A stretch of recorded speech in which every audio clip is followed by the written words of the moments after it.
Since the war started, it's taken in millions of refugees and sent more than 300 tanks from Warsaw, Adam Easton.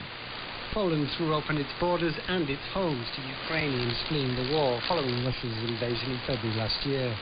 President Zelensky is expected to thank Poles in person for their help during a speech at Warsaw's Royal Castle. He will also meet Ukrainian refugees and Poles who gave assistance. Mr. Zelensky will discuss security, the challenges facing Ukrainian grain exports, and difficult historical bilateral issues during meetings with his Polish counterpart Andrzej Duda and Prime Minister Mateusz Morawiecki. Reports from the US say the media mogul Rupert Murdoch has called off his engagement to Anne Leslie Smith, a conservative radio host. The magazine Vanity Fair said Mr. Murdoch had become uncomfortable with Miss Smith's outspoken evangelical views. The 92-year-old chairman of Fox Corporation proposed to her last month. BBC News. Thanks very much for that news. Hello, you're with Newsday from the BBC World Service with Rob Young and Freddie Starfung. Well, in the past couple of hours, Donald Trump has been holding a rally near his home in Florida after being charged with 34 counts of falsifying business records. Charges he says he is innocent of. We're going to get the latest news and analysis from across the United States, and we'll hear from supporters and critics of Donald Trump after an unprecedented day in US politics.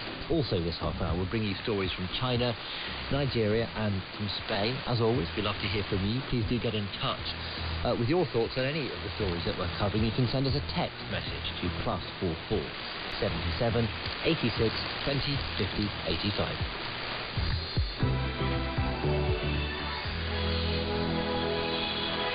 And we start in the United States, where Donald Trump has become the first former sitting U.S. president to face political charges in court. 34 of them, to be exact. Now, Mr. Trump's indictment was concealed at a court in New York on Tuesday, and he stands accused of falsifying business records ahead of the 2016 election in efforts to cover up hush money payments to two women, and he strongly denies those accusations. The Manhattan District Attorney Alvin Bragg defended his decision to indict the former president. At its core, this case is one with allegations like so many. Allegations that someone lies again and again to protect their interests and evade the laws to which we are all held accountable. As this office has done time and time again, we today uphold our solemn responsibility to ensure that everyone stands equal before the law. No amount of money and no amount of power changes that enduring American principle. Well, Donald Trump has since returned home to Florida and addressed supporters, saying the only crime he committed was, he said, to fearlessly defend our nation from those who seek to destroy it. Well, many analysts say that Mr. Trump seems determined to drive the narrative of these charges against him in his favour. On the line is Sebastian Gorka, a former deputy assistant to Donald Trump during his time in the White House, now a host of the radio show America First. Thanks so much for joining us, Sebastian. What do you make of these 34 charges, given that we've now seen the detail and you've been able to hear that those public words from the US attorney justifying the decision to bring these charges? Well, it's an utter disgrace. It's a travesty of justice. It's a kangaroo court. I've read the filings. It is 34 times the same act, which is in fact official falsification of business records, which is a misdemeanor in U.S. law, a misdemeanor for which the statute of limitations is 2 years. These accusations, these alleged events occurred in 2016 and 2017, which means they expired 4 or 5 years ago. And what Alvin Bragg is doing is politically persecuting a man who wasn't president and will now likely be a president again. Don't forget, same district attorney who, when he campaigned to become district attorney, was given $1 million by George Soros, who utterly detests President Trump, and who during his election campaign actually stated publicly on a radio show that my mission is President Trump in jail. This isn't justice, this is a political hatchet job. Right. The Soros stuff, I think, has been dealt with before. He did not give that amount of money directly to Alvin Bragg. Can we... Hang on. We are here to talk about... Hang on. You are here to talk about the allegations against Donald Trump. I'm not going to let that slide, Robert. I'm not going to let that slide. Listen. George Soros gave $1 million to the foundation that gave Alvin Bragg $1 million 3 days later. You can't let that slide just because he used a front organization. It's not George Soros taking a bag full of cash to Alvin Bragg. Exactly, which is the point that you made earlier on. So, let's move on to the claims against Donald Trump. I'm not going to play the BBC. He is charged with 34 counts. Now, you may determine they're a misdemeanor. The point is, he's been charged with 34 counts, felony offences, the lowest level of felony in the United States. What would you not have liked to have known during the last presidential election in 2016? That there were these claims from Stormy Daniels and others against him, and that Donald Trump was paying, by his lawyer, the allegation is, money to try to keep her quiet. Would you not have, as a voter, like to have known that? So I'm not going to play the BBC's games. Number It's one. not a game, it's a question. Would you like to have known that information as a voter? Ask a question and let me answer, or don't invite me on your show. Are we clear, Robert? Well, are you going to answer the question? No. You don't get to do this. You don't get to badger me. I'm not in a court of law, and you're not the prosecution. I'm your guest, so behave like a host. Number one, they're not felonies. They are misdemeanors. In a court of law, a business misstatement on a record is a misdemeanor. This is a travesty that they have been trumped up in something. You made that point, but my question is, would you like to have known that as a voter? Because you misstated it once more. You said they're felonies. I am going to correct you. I'm also going to correct you to say that Alvin Bragg campaigned after he got $1 million from a foundation George Soros funded. We're clearly not going to get to know Sebastian Gorka. Whether you as a voter would have liked to have known this information, which Donald Trump is accused of covering up. NDA, technically, this is a non-disclosure agreement. I signed a non-disclosure agreement with President Trump when I became his national security advisor. It was an utterly normal business practice. And by the way, just so your listeners know, Stormy Daniels, the porn actress, lost a defamation suit against President Trump when she lied about her NDA to the tune of $300 million. And the other star witness, Michael Cohen, is a convicted perjurer. So I will allow your listeners to make the decision. And we'll maybe get to hear from Michael Cohen during this case later on. Sebastian Gorka there, not really answering my questions at all. Joining us from the United States. All right, then. Let's talk to our correspondent, Michelle Larry, who's joined us from New York. And Michelle, as you had just heard, there's a lot of pushback from Trump supporters and some Republicans on this issue, essentially criticizing prosecutors for upgrading a misdemeanor to a felony and even malicious prosecution. I wonder how the district attorney, Alvin Bragg, has justified the case against Mr. Trump. Look, I think the problem here is this is the ultimate case, right, where politics intersects with the law, and you're seeing that on all sides. So from the Trump perspective, this is, as we heard again and again, a witch hunt. They're going to challenge the legal grounds upon which it's brought.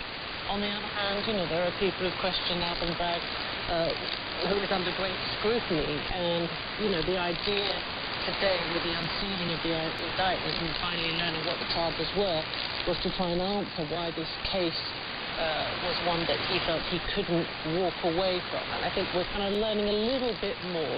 In that press conference he talked about text messages and evidence that they hadn't heard earlier on in the investigation, which he said was one reason why perhaps his predecessor had not brought the case. But he clearly believes that there is a violation of the law, and that the violation of the law is relating to the falsification of business documents. So there was this payment made for $130,000 to a woman who we understand is Stormy Daniels, the other star. That money was paid by the president's lawyer and fixer, Michael Cohen. And where the falsification of documents comes into this is the reimbursement of Michael Cohen by Donald Trump it was described as sort of for rendering legal services, not to reimbursing, and that is the violation of the law that he is being charged with. Of course, Mr. Trump is also facing all the criminal investigations, isn't he, Michelle? What are the next steps with this case procedurally? So the judge set a date in December when he will hear things like different motions. And there's been speculation about what kinds of motions you might hear from Donald Trump's legal team. For example, they could push to have this case dismissed altogether. Another option potentially is they could argue that the trial should be held somewhere else. But certainly in this part of New York, of Manhattan, it is overwhelmingly Democrat voters, and therefore they may say it's a biased place to have the case heard. That might be one argument. But as you rightly point out, this is just one of many legal potential, pitfalls that Donald Trump faces in his future. Right, Michelle Ferber in New York. Thank you very much. Let's get some business news now. Obviously, Katie Silver, who is on the line from Singapore. And Katie, we're going to talk about Nigeria approving a new financier for a major rail project, which is up to close to $1 billion. So who's going to be paying for it? China's Development Bank. It's a state-owned bank that often provides financing for national projects such as infrastructure. Now, this particular rail line is going to run through the centre in northern Nigeria from Kaduna to Kano. It's a journey of about 200 kilometres. Normally it would take about 3 hours by car. Originally there was another Chinese lender in the mix. That was China's Exim Bank, which originally had the deal, but they withdrew from the project back in 2020. And now, under this new deal, it's going to be a 15-year loan with interest charged at about 2.7%. Now, some would say, critics would say that this is an example of China's debt diplomacy, where extensive funds are lent to poorer governments that then become hard to repay. But this has certainly been a pivotal part of the current President Buhari's administration. He has talked about, for example, upgrading the transport network as well as improving power networks, all about trying to boost agriculture and other industries to cut the reliance on oil, particularly in light of the dwindling crude revenue. And funding, though, has been a major constraint. And the government, for example, has put billions of dollars of loans from international lenders, but many have failed to materialise, including from other loans that have been approved in the past from Chinese lenders. So that's a big part of it. We've seen, for example, in recent times, Nigeria's poor transport and power networks stymieing economic growth. And it's meant that Africa's biggest economy has struggled to improve inequality. There, about 40% of people still living below the national poverty line. Is China's role in this controversial, as it would be in some other countries?